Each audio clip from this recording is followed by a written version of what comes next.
करना पड़ा था। जब ब्रह्मा पैदा हुए, संसार में कुछ नहीं था, तो दो पुरुष पैदा किए गए, एक ब्रह्मा और एक विष्णु। उनके सामने एक विशाल काली एक धार सी चली आ रही थी। उन्होंने कहा कि कौन है ये धार, कहाँ से आ रही है, कहाँ जाती है? तो विष्णु ऊपर की ओर चले गए, ब्रह्मा नीचे चले गए। समय बीतता रहा, वे लोग दोनों थक गए कि हम कहाँ तक जाएं। ना उन्हें ऊपर का सिरा मिला, न नीचे वाले को नीचे का हिस्सा मिला, दोनों लौट के आ गए। तो ये पहली समस्या थी समय को पहचानने की। इसके बाद मनुष्य ने विचार किया कि अब हम पहचाने कि कितना समय हो गया, कितने दिन हो गए। सबका ध्यान सूर्य की ओर गया। रोज सूर्य उदय होता था, रोज सूर्य अस्त होता था। तो ये माना गया कि सूर्य अस्त हो, आरंभ हो तब दिन है, और अस्त हो जाए तो रात है, और दोबारा उदय हो तब तक रात है। तो इस तरह सुबह का सूर्योदय, सूर्यास्त, रात्रि, दिन व्यतीत हुआ। फिर और छोटी छोटी गणनाएं आरंभ हुई। हमारी बुंदेली में तो अभी केबीएल पांडे साहब सुना रहे थे कि सुबह के लिए भी 10-12 नाम है।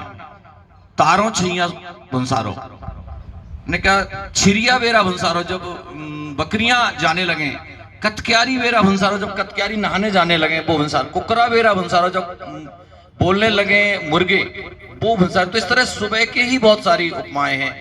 हम समय को गणना करते चले गए, और इन दिनों की गणना संवत में हुई। संवत क्या होता है? संवत 365 दिन का होता है। संवत 365 दिन का, कहीं 366 दिन का होता है। तो एक वर्ष जब गुजर जाए तो संवत होता है। संवत वह अपने नाम का आरंभ कर सकता है जिसने अपनी प्रजा को ऋण मोचते कर्ज मुक्त कर दिया हो।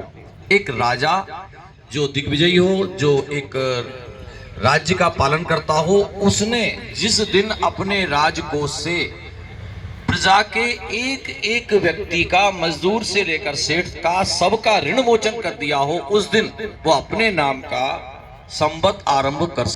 हमारे यहाँ कई संवत, त्रिकुट संवत एक चलता है, विक्रम संवत के दिन उपस्थित हैं, एक शक संवत चलता है। शालीवाहन राजाओं ने, जो कनिष्क महान हुआ है, उन्होंने शक संवत की स्थापना की।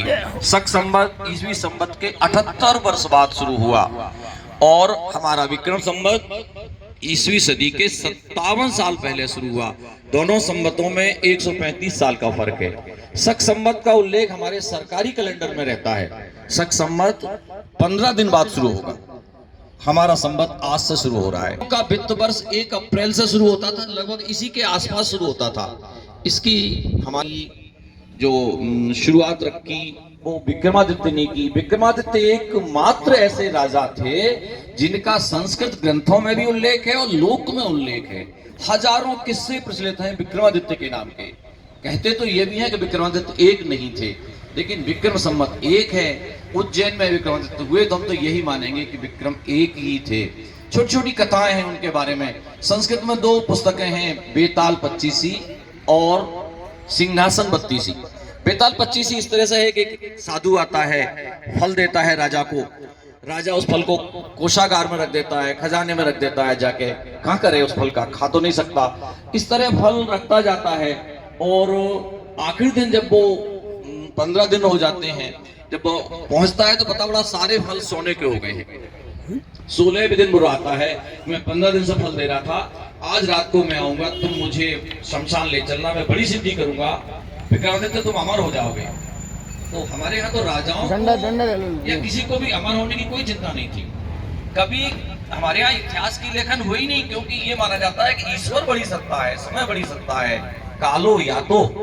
लेकिन भवभूति जो पवाया के रहने वाले थे, पद्मावती के रहने वाले थे, संस्कृत के बड़े विद्वान थे, डबरा के पास पवाया है, वहां के रहने वाले थे। उन्होंने पहली बार कहा, कालो न या तो वैमा पियाता, समय नहीं गुजरता, हम गुजर जाते हैं, पीढ़ियां गुजर जाती हैं। तब समय संवत्सरों के नाम रखे जाना शुरू हुए। जब आदमी गुजरने की बात आई तो संवत्सरों के नाम रखे जाना शुरू हुए। तो ऐसे विक्रमादित्य के बारे में बहुत छोटी सी बात है कि वो जो सिंहासन पर बैठते थे उसको 32 यक्षिणियां, सिद्ध देवियां उस सिंहासन की रक्षा करती थी। जब वो कालो न या तो वैमा पियाता, वे भी चले गए, और जब बाद में एक दूसरे राजा हुए और अब वो सिंहासन पर बैठने लगे, तो एक पुतली उसमें से निकल के आई कि हे राजन, ये विक्रमादित्य का सिंहासन है, इस पर मत बैठो। ने कहा देवी, इस पर मैं क्यों ना बैठूं? विक्रमादित्य में हजारों गुण थे, उनके एक गुण का मैं वर्णन करती हूँ। फिर वो एक किस्सा सुनाती है कि किस तरह प्रजा में कष्ट फैल रहा था, राजा वेश बदल के गया और उसने उस कष्ट को देखा, कहां से वो कष्ट आरंभ होता था, कौन उस चीज को परेशानी को करता था, और क्या तुम में ऐसा गुण है? दिन हो जाता है, शाम हो जाती है, वो कहता है मुझ में नहीं है। तो बोले आओ, फिर आप मत बैठिए। तो चली जाती है। अगले दिन वो सुबह फिर आता है तो अगली पुतली आती है। इस तरह 32 गुण आते हैं। संस्कृत में सिंहासन 32 एक ग्रंथ है, उसमें ऐसी 32 कथाओं का जिक्र है। ऐसे ही मैं जो बता रहा था कि वो यति को लेकर राजा जब वहां जाता है, मरघट में, शमशान में जाता है, तो यति एक जगह यज्ञ करने लगता है और कहता है बरगद पर एक शव लेटा हुआ है, उसको कंधे पर रख के लाओ। वो कंधे पर शव रख के लाते हैं विक्रमादित्य। शव में बेताल प्रवेश करता है। वो कहता है कि हे राजन, लंबा रास्ता है, घनघोर अंधेरा है, मैं तुमको एक किस्सा सुनाता हूं, तुम मौन रहना। मौन अगर तोड़ दोगे तो मैं चला जाऊंगा, मेरी बात को जो है सुनना ध्यान से। एक किस्सा सुनाता है रास्ते पर वो विक्रमादित्य। उस किस्से को सुनते हैं, उन गुणों को दिखते हैं, बताते हैं। अंत में प्रश्न, वो किस्सा सुनाते सुनाते उसके 2 उत्तर आ जाते हैं। कोई आता, वो कहता है कि ये उत्तर सही है या ये उत्तर सही है, अगर तुम जवाब नहीं दोगे तो तुम्हारे सिर के 100 टुकड़े हो जाएंगे। अब वो पहले सर रखता है कि बोलोगे तो मैं वापस चला जाऊंगा, और जवाब नहीं दोगे तो सिर के 100 टुकड़े हो जाएंगे। उसने कहा मेरा मर जाना ठीक है, मैं भले 100 टुकड़े हो जाऊं, पर मैं जवाब तो दूंगा।